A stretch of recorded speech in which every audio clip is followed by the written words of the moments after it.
Geronimo's early years, the fateful horse raid against Papago. At age 12, he stole a warhorse for a forbidden duel. By his death, he had become the most feared Apache warrior in American history. Geronimo's legendary resistance began with a desperate childhood race, after being falsely accused of lying about a hunting kill. What happened during this pivotal moment that shaped the tactical genius who would command just 36 warriors against thousands of U.S. troops? Subscribe to Histories and Native Tales to uncover how a boy defending his honor grew into the warrior who would evade capture across two countries for decades. Early years in the fateful horse duel, 1829 to 1841. Geronimo crawled up the hill with extraordinary caution, moving so precisely that not a single blade of grass stirred beneath him. A pair of crested quail feeding nearby merely glanced up as he passed, before resuming their meal, undisturbed by his stealthy presence. Reaching the summit, he crouched low in the grass and surveyed the landscape that stretched before him. Beyond his position lay more hills, the nearest ones low and rocky, covered predominantly with shrubs and grass rather than trees. His gaze traveled eastward across the Arizona terrain toward No Dune Canyon, his birthplace in 1829, just 12 years earlier, and where his father had died when Geronimo was only 5. In the far distance beyond the canyon, tall pine-clad mountains rose majestically against the sky, forming a natural boundary to the Apache territories. Geronimo's attention shifted to the wickiup situated on the slope below. This traditional Apache dwelling, constructed of poles thrust into the ground with deerskin walls, and a central smoke hole, belonged to Delgado, a formidable chief among the Membreño Apaches. Within the tribal hierarchy, Delgado's authority was second only to the great Mangus Colorado himself, the supreme leader of their people. Delgado possessed many horses, most of which grazed in distant pastures away from the village. However, his 3 most valued mounts remained tethered close to his wickiup: a black war stallion renowned for its strength and courage, a nimble-footed gray hunting horse prized for its agility in rough terrain, and the reliable mare ridden by his wife. Geronimo observed that the gray hunting horse was absent, indicating that Delgado was away hunting deer. The mare's presence, however, signaled that the chief's wife remained at home, making this an inopportune moment for Geronimo's plan. The young Apache waited patiently in his hiding place until Delgado's wife eventually emerged from the wickiup, mounted her mare, and rode away. Seizing this opportunity, Geronimo descended swiftly toward the tethered stallion, which watched his approach with alert, fearless eyes. Just as he grasped the buckskin tie rope, his actions were interrupted by Alopei, Delgado's niece, who had emerged unnoticed from the wickiup. When questioned about his intentions, Geronimo explained his need for the stallion to fight a duel with Pawn, who had falsely accused him of merely finding 3 dead deer rather than killing them himself with his bow and arrows. This accusation struck at the core of his developing identity as a hunter and future warrior, challenging skills he had worked diligently to master.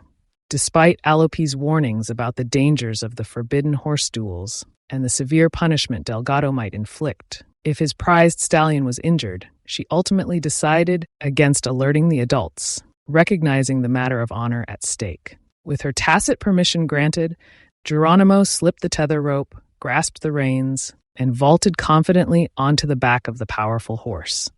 Though the stallion was eager to gallop, and Geronimo himself felt the exhilaration of riding such a magnificent animal, he wisely restrained the horse to a walking pace. The upcoming duel would require a well-rested mount, and Geronimo's foresight in conserving the stallion's energy demonstrated tactical thinking unusual for his age. The sensation of controlling such a powerful animal filled Geronimo with pride. His natural affinity for horsemanship had been evident from an early age.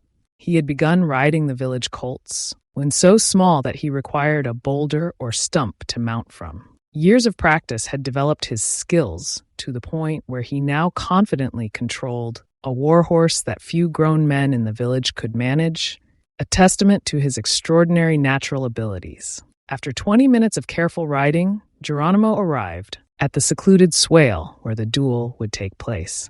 He and Pawn had deliberately selected this location far enough from the village to minimize the risk of interference from tribal elders who had forbidden such dangerous contests. Young Pawn was already waiting with one of his father's best horses, a fiery bay stallion with a reputation for having killed 6 rival horses in previous confrontations. Though the elders remained unaware of the planned duel, a significant audience had gathered. A circle of Apache boys surrounded the chosen arena, maintaining a disciplined silence despite their obvious excitement. Unlike white children, who might have shouted and cheered, they stood in respectful quiet, positioned at a safe distance to escape quickly, should either stallion charge in their direction. As Geronimo descended the hill, Delgado's warhorse detected the scent of its rival and issued a piercing challenge. Pawn's Bay immediately responded with its own call, and the 2 stallions rushed toward each other with aggressive intent. Geronimo quickly formulated his strategy, aware that such duels, while common for settling disputes among Apache boys, frequently resulted in serious injuries or deaths to horses and riders alike. Rather than engaging in a potentially lethal direct confrontation, Geronimo demonstrated exceptional horsemanship by maneuvering Delgado's warhorse with remarkable precision. Just as collisions seemed inevitable, he executed a perfect turn that brought them within inches of Pawn's mount without contact. This display of skill elicited appreciative murmurs from the watching boys. Emboldened by his success, Geronimo wheeled around for another pass, this time directing his mount directly in front of Pawn's enraged stallion. The bay reared up, slashing the air, with hooves capable of crushing a human skull. The spectators gasped collectively as Geronimo executed a perfectly timed sideways lean that saved him from certain injury by the narrowest margin. Unexpectedly, Pawn suddenly retreated, wheeling his stallion and galloping away at full speed. As Geronimo prepared to pursue, a sharp whistle cut through the air. Delgado's warhorse responded instantly, turning away from the chase and trotting obediently toward its master, who had appeared without warning. Only then did Geronimo realize that the audience of boys had completely vanished. He alone had been so engrossed in the duel that he had failed to notice the chief's approach, a dangerous lapse in awareness for an aspiring warrior. Confronted by Delgado's anger, Geronimo maintained his composure and explained the dispute with Pawn regarding his hunting accomplishments. Despite his inner apprehension, he sat erect on the warhorse, displaying the dignity expected of an Apache warrior. Delgado commanded him to follow back to the wickiup, leading the way on his gray hunting horse, with a freshly killed buck secured behind the saddle. Upon reaching the wickiup, both dismounted, and Delgado secured the horses before removing his hunting bow and quiver. In a surprising development, the chief selected an arrow and handed both it and his personal bow to Geronimo, instructing him to demonstrate his archery skills. When asked for a target, Delgado indicated a knothole in a pine approximately 20 yards distant. The bow presented a significant challenge for the 12-year-old. This was a warrior's weapon, with a much heavier draw weight than Geronimo's self-made bow, requiring his maximum strength to pull. Despite the difficulty, he exhibited patience and precision, taking careful aim before releasing. The arrow struck precisely in the center of the knothole, its copper point embedding deeply into the wood. This demonstration convinced Delgado of Geronimo's truthfulness regarding his hunting abilities. The chief acknowledged both his horsemanship and archery skills with approval. Then, in a moment that would alter the course of Geronimo's life, Delgado announced that in 3 days, he would lead a raid against the Papago tribe to steal horses, and Geronimo would accompany the warriors, an extraordinary honor for a boy his age, and the first step toward achieving the status of warrior he so deeply desired. After Delgado entered his wickiup, signaling the end of their interaction, Geronimo remained motionless for a full 2 minutes, processing the significance of what had just occurred. What had begun as a dispute over hunting claims and an unauthorized horse duel had unexpectedly culminated in an invitation that represented the fulfillment of his greatest aspiration. At 12 years old, Geronimo stood at the threshold of the warrior path that would eventually lead him to become one of the most formidable Apache leaders in American history. First raid against the Papago, 1841. 3 days after the horse duel at sunrise, an excited Geronimo sat nervously on his mother's aging stallion, awaiting the start of his first raid. Besides Delgado, who led the expedition, 4 experienced warriors completed the raiding party: Najizi, Sanchez, Tacon, and Chi. The dome-shaped wickiups of the village appeared softly beautiful in the early morning light, with embers from the previous nights cooking fires glowing like fallen stars against the earth. Except for the night sentries and the raiders preparing to depart, the village remained in peaceful slumber. Once all raiders were mounted, Najizi and Sanchez temporarily separated from the group. They soon returned driving a dozen loose horses, among which was a striking spotted Appaloosa. This distinctive horse had previously belonged to a shaman of the White Mountain Apaches and had been captured during a night raid. Extra horses were essential when venturing into enemy territory. They could serve as replacement mounts if primary horses tired, provide emergency food if necessary, or function as trading goods should opportunities arise. Geronimo, however, questioned the wisdom of including the famous Appaloosa, as its distinctive markings were recognized throughout the region, even among the Papago and Pueblo-dwelling Zuni. The young Apache reasoned that anyone spotting such a horse would immediately alert the White Mountain Apache shaman, potentially bringing retribution upon their tribe. Nevertheless, he kept his concerns to himself, trusting in Delgado's experience and judgment. Najizi and Sanchez drove the loose horses at a gallop to tire them quickly, making them more manageable and less likely to stray during the journey. The mounted raiders followed at a more measured pace, eventually overtaking the now docile herd about an hour later. Geronimo felt growing anxiety as he observed the warriors' behavior. He had always imagined raiding to be a stealthy, secretive operation.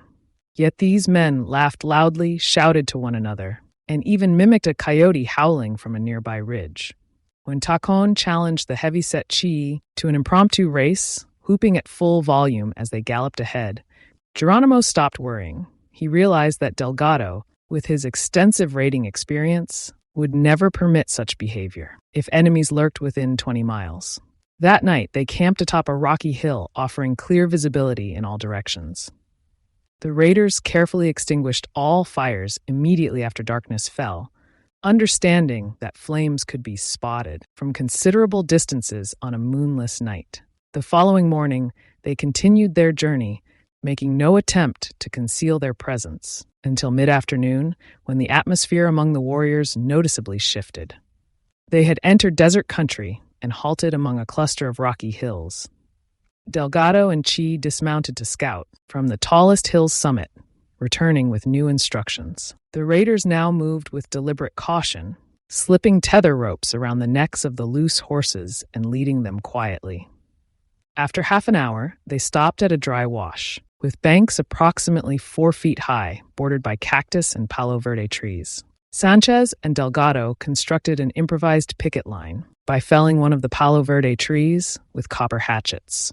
They cut 2 sturdy chunks of wood, attached a long rawhide thong to each end, stretched it to maximum length, and buried the chunks securely in the earth. At the bottom of the creek bed, they arranged the horses strategically along this line, carefully positioning calmer animals between more temperamental ones to prevent fighting. With the horses secured, the warriors collected their weapons and prepared to depart. Geronimo eagerly retrieved his bow and arrows, assuming he would accompany them.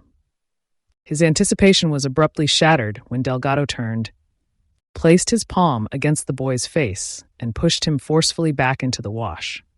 The chief growled an order for Geronimo to remain behind and guard the horses. Despite Geronimo's protests that he too was a warrior, Delgado merely growled again, while amused smiles flickered across the faces of the other men before they disappeared into the desert. Flames of anger and humiliation scorched Geronimo's cheeks. Rage consumed him, momentarily kindling a desire to pursue and attack Delgado in revenge for this public dismissal. However, his respect for tribal authority prevailed, and he acknowledged that guarding warriors' horses still represented advancement from children's games in the village. Positioning himself against a boulder, Geronimo initially maintained vigilant watch over the horses. As time passed without incident, his attention wavered. The animals stood quietly, and the likelihood of enemies entering this isolated wash seemed remote. Eventually, fatigue overcame him, and he drifted to sleep. Some time later, Geronimo awoke suddenly, initially attributing his disturbance to deepening clouds and an intuitive sense of approaching rain. He scanned his surroundings. His attention fixed on two nearly naked men carrying war clubs, stealthily approaching the horses from 40 yards down the wash. Their distinctive straight black hair, tattooed faces, and choice of weapons identified them, unmistakably as Papago, intent on stealing the Apache horses. When certain neither Papago was looking in his direction, Geronimo slung his quiver of arrows over his back and, bow in hand, crawled swiftly beneath the nearest horse. The animals, though not arranged in a perfect line, stood motionless, their attention fixed on the approaching strangers. Their legs formed a rough tunnel through which Geronimo crawled until reaching the last horse in the line. Pausing there, he licked his dry lips, wishing desperately for Delgado or any of the experienced warriors to be present. The stark reality of confronting actual enemies proved far more daunting than his boyhood dreams of warrior glory. When the Papago spotted him and rushed forward, with raised clubs, instinct took over. Geronimo plucked an arrow from his quiver, notched it, drew his bow, aimed carefully at the nearest Papago, and released. The arrow struck the man squarely in the heart, killing him instantly. The only sound marking his death was the dull thud as his body struck the ground.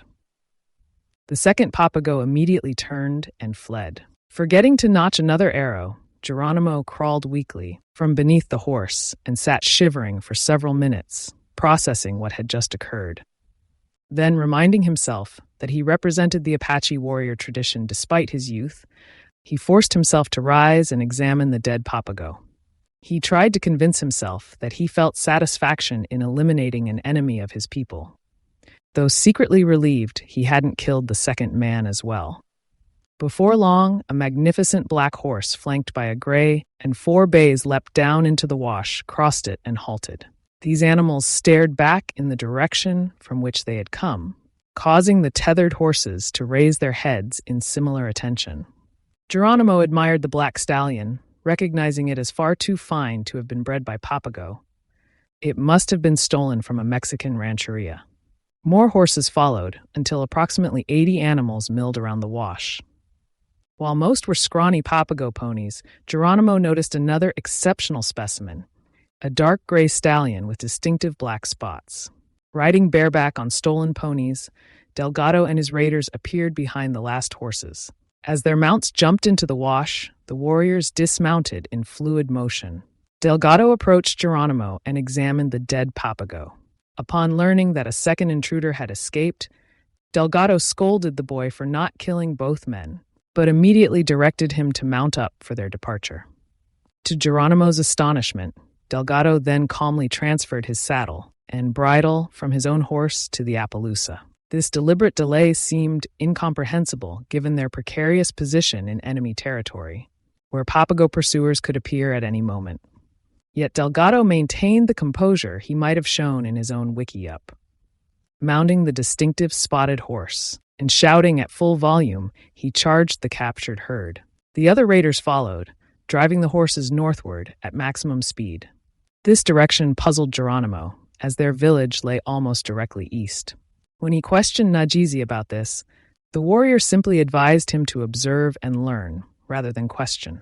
Geronimo watched as Delgado repeatedly galloped the Appaloosa from one end of the line to the other, ensuring the distinctive horse covered at least 6 times the distance of any other mount.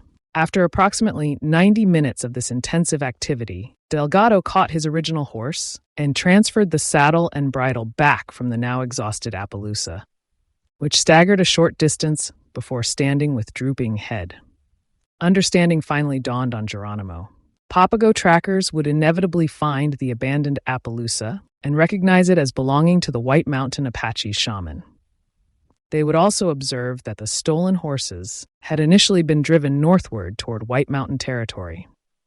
This clever deception would direct Papago vengeance toward the White Mountain tribe, rather than the Membreño Apaches. Delgado further refined this strategy by instructing Chi to continue northward with 30 of the less valuable horses, creating an obvious trail while driving the animals back and forth to suggest a larger herd.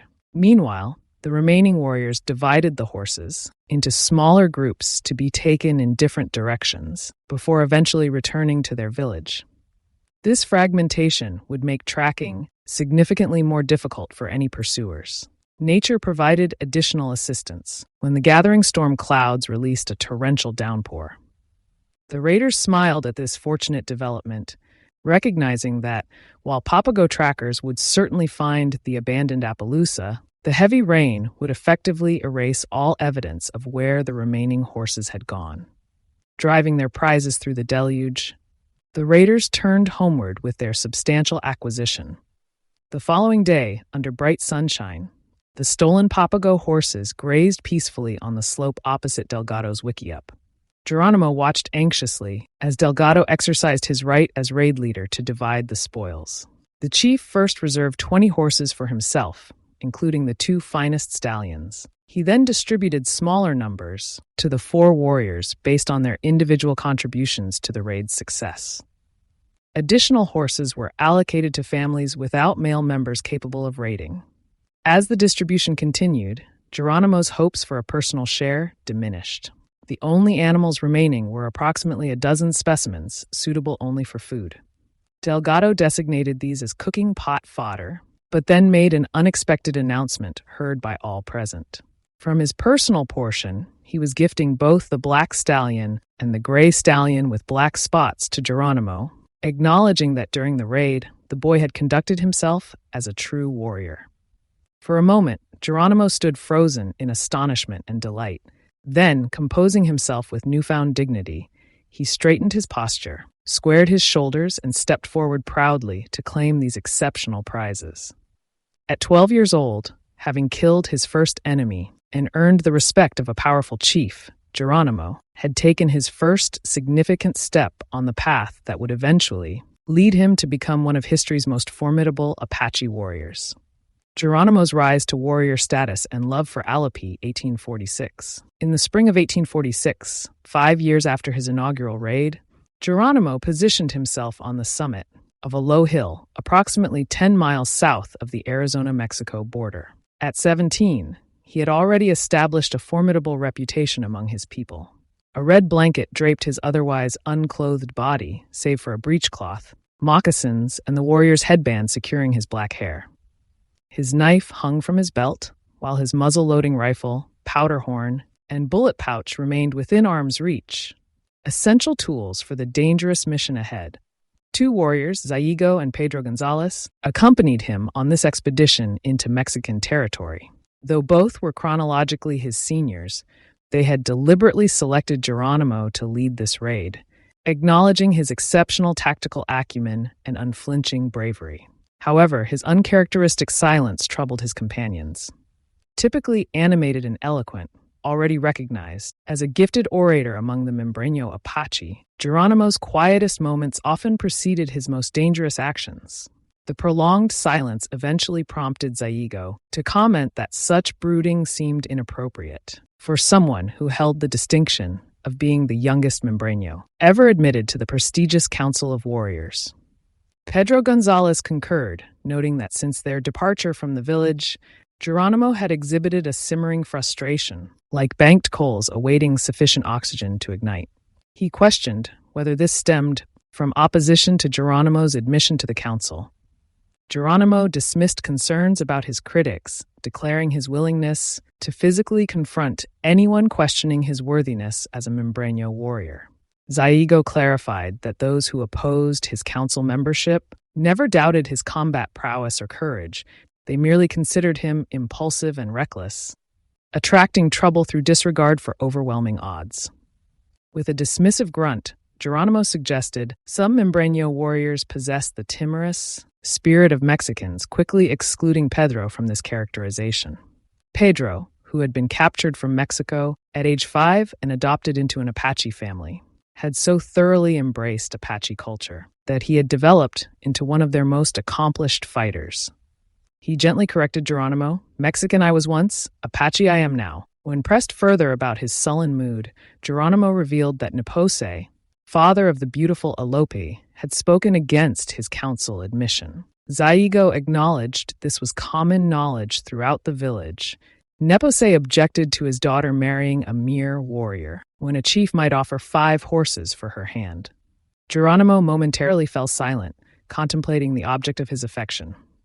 For 5 years, he had observed Alopei's blossoming beauty with increasing admiration. Her image accompanied his waking thoughts and dominated his dreams. His devotion ran as deep as any young man's could. Upon achieving full warrior status, Geronimo had approached Nepose to request Alopei's hand, only to face scornful rejection. Nepose had demanded the unprecedented bride price of 10 horses, an amount clearly intended to discourage the young warrior. Zaigo expressed astonishment at this exorbitant demand, unprecedented even for a bride of Alopei's caliber. When asked about his intentions, Geronimo simply stated he would pay what Alopei was worth to him, hence their current mission into Mexico, a land abundant with horses for the taking. The unburdening of his concerns visibly lightened Geronimo's demeanor. His companions' faces brightened with anticipation. Pedro expressed satisfaction at hearing Geronimo speak, like the leader they had chosen to follow, affirming that Mexican territory offered plentiful horses, and no warrior possessed greater horse theft expertise than Geronimo. He assured the young leader he would secure his bride's price. With renewed determination, Geronimo vowed to return with the required horses or not return at all. He expressed confidence in their success, noting their advantage when facing Mexican adversaries. He theorized that something in Mexican sustenance weakened their resolve, observing that while captured Mexican women and children adapted well to Apache life, the men typically demonstrated such fearfulness that killing them proved more practical than capturing them. Pedro laughed appreciatively, expressing enthusiasm for the upcoming confrontation with Mexican opponents. The 3 warriors then settled into their blankets for rest, rising while darkness still enveloped them. They traveled using a distinctive loose-legged gait that covered impressive distances with remarkable efficiency. By sunrise, they had advanced many miles from their overnight position. They paused briefly to consume small portions of parched corn, carried in belt pouches, before continuing their journey. Having traversed this region numerous times and possessing exceptional directional instincts, Geronimo guided his companions through narrow canyons and over brush-covered elevations. By mid-afternoon, they observed their target from a hillside vantage point, a Mexican rancheria with adobe structures and extensive corrals constructed from poles transported from distant riverbanks where timber grew abundantly. Approximately 50 horses occupied these enclosures. The Apache trio concealed themselves in surrounding vegetation to await optimal conditions. They remained impervious to the scorching sun and mounting thirst that would have incapacitated less conditioned individuals, having undergone lifelong training in enduring physical discomfort. As evening approached, several Mexican riders arrived with 40 additional horses, which they added to the existing 50 before turning their own mounts into the same corral. 2 final riders arrived, removed their tack, and released their horses into the enclosure before all Mexicans entered the main house. After nightfall, Geronimo distributed responsibilities. Zaigo and Pedro would prevent house occupants from emerging while he handled the livestock acquisition. Moving with practiced stealth through the darkness, Geronimo located the corral through pure spatial awareness despite limited visibility. The Mexicans had conveniently left their saddles draped over the top rail, with bridles hanging from the saddle horns. Forgoing saddles, as all 3 raiders were accomplished bareback riders, Geronimo draped 3 bridles over his shoulder and entered the corral. The horses detected his unfamiliar scent and retreated nervously to the opposite side, maintaining deliberate, unhurried movements to avoid further alarming the animals. Geronimo proceeded with methodical confidence, protected by his companions monitoring the house and drawing from extensive experience in similar operations. He maneuvered a group of horses into a corner, secured one by looping a bridle's reins around its neck, and properly bridled it before mounting. At that moment, a stallion's alarmed cry alerted the house occupants. When someone flung the door open, Zaigo's warning shot prompted its immediate closure. Maintaining his disciplined pace, Geronimo captured and bridled 2 additional horses. Mounted on his selected horse while controlling the other 2, he signaled his companions with a sharp whistle. Zaigo and Pedro materialized from the darkness, silently mounting the prepared horses with practiced efficiency. Geronimo opened the gate, and the 3 warriors drove the entire herd through. Though hundreds of additional horses grazed across the rancheria's expansive acreage, the raiders had strategically targeted only those kept near the house, ensuring they captured the entire accessible herd. The remaining animals were dispersed at distant watering locations, meaning that even if the Mexicans responded immediately, they would require substantial time to gather mounts and organize pursuit. The raiders guided their substantial acquisition toward Apache territory at an unhurried pace, confident in their significant head start. Upon returning to their village, Geronimo presented Nepose with 20 exceptional horses, a gift of such magnificence that even Magnus Coloradas, the supreme chief of the Mimbreño Apaches, personally inquired about the impressive offering.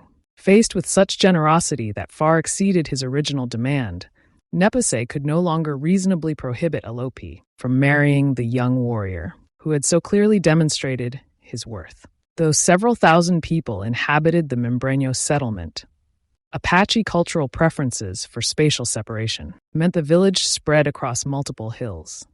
Geronimo and Alopei established their household near his widowed mother's dwelling, constructing a well-crafted wickiup. Alopei adorned their home with artistic decorations, while Geronimo contributed practical elements, the processed hides of elk, deer, antelope, puma, and other game he successfully hunted. Notably absent were bearskins, as bears held sacred status in Apache spiritual traditions. The subsequent 12 years represented the sole period of genuine contentment in Geronimo's existence. Their family expanded with the arrival of 3 children, first a daughter, then a son, followed by another daughter. This interval provided a fulfilling, harmonious life for the entire family, a peaceful interlude before the turbulent events that would transform Geronimo into the formidable warrior leader known to history. What catastrophic tragedy would push this family man to abandon peace and wage relentless war? How would the horse thief, who once sought only to win his bride, become the brilliant military strategist who would lead just 36 warriors against 5,000 U.S. troops across 2 countries? Subscribe to Histories and Native Tales to continue following Geronimo's extraordinary journey in our next episode.